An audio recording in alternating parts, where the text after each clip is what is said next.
They thought she was a maid who had lost her way into first class. They whispered, they mocked. They demanded she be removed.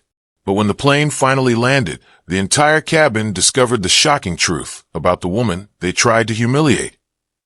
Before we continue, please subscribe to our channel and write in the comments. At JFK International Airport, Flight 482 to Los Angeles was boarding. Passengers rushed, dragging carry-ons, checking phones, balancing coffee cups. Among them walked Dr. Alana Brooks, a tall black woman in her early 40s, wearing a navy blue tailored suit, her natural curls pinned neatly. Her calm expression carried authority, though she walked with quiet grace. As she stepped into the first-class cabin, she pulled her boarding pass from her leather purse. A white couple already seated nearby exchanged glances. The man whispered, not quietly enough, "Honey, look. She must be staff, maybe cleaning before the flight. That's sweet of the airline to tidy things up." His wife chuckled. No, she's lost. Maybe she thought this was coach." Alana ignored them, sliding her suitcase into the overhead bin before lowering herself into seat 1A. The couple's voices grew louder. "Excuse me, miss, this is first class." Alana smiled politely. "Yes, I know." A young flight attendant walked over, half smiling nervously. "Ma'am, may I see your boarding pass?" Alana handed it calmly. Flight attendant checked, then blinked. "Seat 1A. Verified." She nodded, embarrassed. "Ah, yes, of course. You're all set." But the husband leaned forward. "Wait, you're just going to let her stay here? Look at her. She doesn't belong in first class. We paid good money for these seats." Alana inhaled deeply, refusing to argue. She simply adjusted her suit jacket, pulled out her tablet, and began typing. Narrator. The whispers weren't whispers anymore. A few other passengers looked up from their magazines and laptops. Some shook their heads, annoyed at the noise. Others stared at Alana as if she truly were an intruder. The wife scoffed loudly. "You know, I've flown first class for years. Never seen people like her up here. Must be some kind of mistake." Another passenger, an older man across the aisle, muttered, "Leave her alone, for God's sake. If she has the ticket, she belongs here." The husband snapped back. "Mind your business. Some standards need to be kept. Next thing you know, they'll let janitors sit up here." Gasps. A young woman to Rose behind started recording on her phone. Alana stayed silent. Her hands trembled slightly beneath the tablet, but her face remained unreadable. The disturbance reached the cockpit. The captain, a middle-aged man with a stern voice, stepped into the cabin. "What seems to be the issue here?" The husband pointed at Alana. "This woman does not belong in first class. She's causing discomfort to passengers who actually paid for their seats." Captain raised an eyebrow. "Ma'am, may I see your boarding pass again?" Alana, without a word, handed it over. Verified again. Seat 1A. Paid in full. But the husband pressed on. "Captain, this is a mistake. Look at her. Do you really think she—" The captain cut him off. "Sir, calm down. If her ticket says first class, then she stays in first class." Murmurs rippled across the cabin. Some passengers applauded. Others whispered, still doubtful. Alana finally looked up from her tablet. Her voice calm, smooth, controlled. "I'm not moving. I know exactly where I belong." The couple fumed, but for the moment, they sat back in angry silence. The plane doors closed. Safety announcements began. Yet, tension lingered in the air like static before a storm. As the plane ascended into the clouds, calm was an illusion. The air wasn't turbulent, but the cabin was. Eyes darted. Whispers stirred. Phones recorded. The husband leaned toward his wife, his voice sharp but just loud enough for Alana to hear. "Unbelievable. Paying thousands of dollars to sit beside this. What's happening to this country?" His wife chuckled bitterly. Maybe she won a lottery ticket. Or maybe the airline is doing some kind of charity program. Poor thing. A younger passenger across the aisle frowned. "Excuse me, sir, ma'am.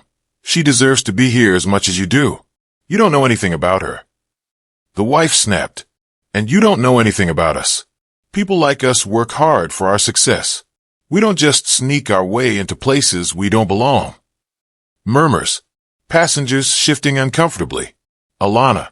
She stayed focused on her tablet, typing, reviewing documents. Her jaw tightened, but her voice remained locked inside. The young attendant returned nervously. Ma'am, sir, I'm going to have to ask you to lower your voices. Other passengers are getting disturbed. The husband sneered. Disturbed? We are disturbed. Having to sit here with this situation. Either move her or refund us. Alana looked up, her tone firm but calm. I will not be moved. You will have to find another solution. Flight attendant hesitated, then leaned closer to Alana, whispering, I'm so sorry, ma'am. Maybe if you wouldn't mind moving to business class, just to avoid conflict. Gasps from nearby passengers.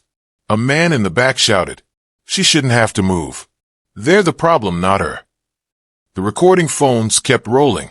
The wife stood up, pointing at Alana. Enough. Either she goes, or we do. We won't sit here while some maid pretends to be a business traveler. The word maid hung heavy in the cabin. Passengers gasped. A woman in row 2 muttered, Disgusting. The husband added fuel. Captain, we demand action. This is fraud. It's disrespectful. Do something. The captain's voice crackled over the intercom. This is your captain speaking. For the safety of all passengers, I need calm in the cabin immediately. Disturbances will not be tolerated. But the couple was relentless. Finally, Alana closed her tablet, placed it neatly on the tray table, and stood. Her posture radiated composure and strength. Her voice, calm yet commanding. You keep demanding to know who I am. Yet, it is not my identity that's on trial here, it is yours. Silence. The whole cabin listened. You see, respect is not earned by a ticket price or the color of your skin. It's revealed by how you treat people when you think no one is watching. But today, she gestured toward the phone's recording. Everyone is watching. The couple's smug expressions flickered into unease. Suddenly, the flight attendant's walkie-talkie buzzed. She answered, startled, then looked directly at Alana, her eyes widening. She whispered, It's for you, ma'am.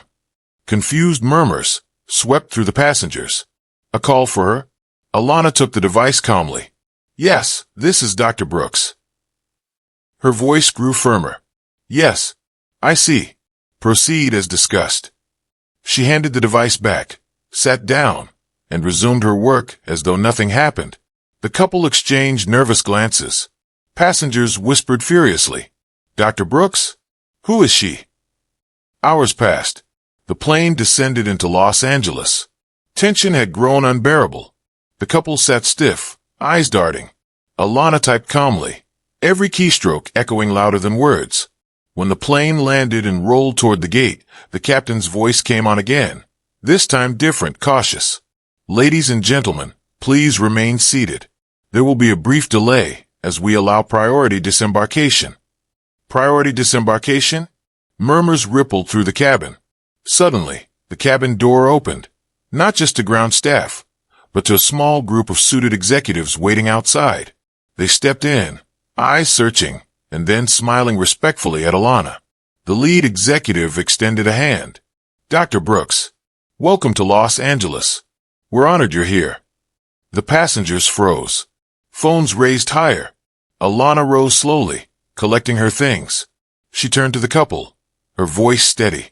Since you were so curious, allow me to clarify. I am Dr. Alana Brooks, founder and CEO of TechCore Systems.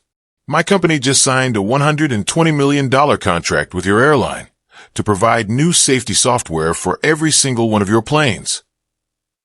Silence. Gasps. The couple's faces drained of color. A passenger in row 3 muttered, Oh my God. Alana continued, her voice now sharper, though still calm. Respect doesn't come from a seat number. It comes from humanity. Today, you showed the world who you are, while I simply sat in silence. The executives nodded in support. Flight attendants hurried to apologize. The captain himself stepped out, face red. Dr. Brooks, on behalf of the airline, we are deeply sorry for this treatment. She gave a slight nod. Apologies are words. Change is action. Make sure this never happens again. Not to me, Not to anyone. The cabin erupted in applause. The couple. Security quietly escorted them off the plane for disrupting flight safety. Their protests faded into silence as they disappeared down the jet bridge. They thought she was a maid. They mocked her, judged her, tried to erase her dignity. But when the truth emerged, the very ground beneath them shifted. Power doesn't always roar. Sometimes it sits quietly in seat 1A, typing on a tablet, waiting for the right moment. And when that moment comes, respect is demanded, not requested. Sound, fading applause, soft outro music. If you like my story, please like the video, subscribe to our channel, and share it with as many people as possible. Thanks for watching.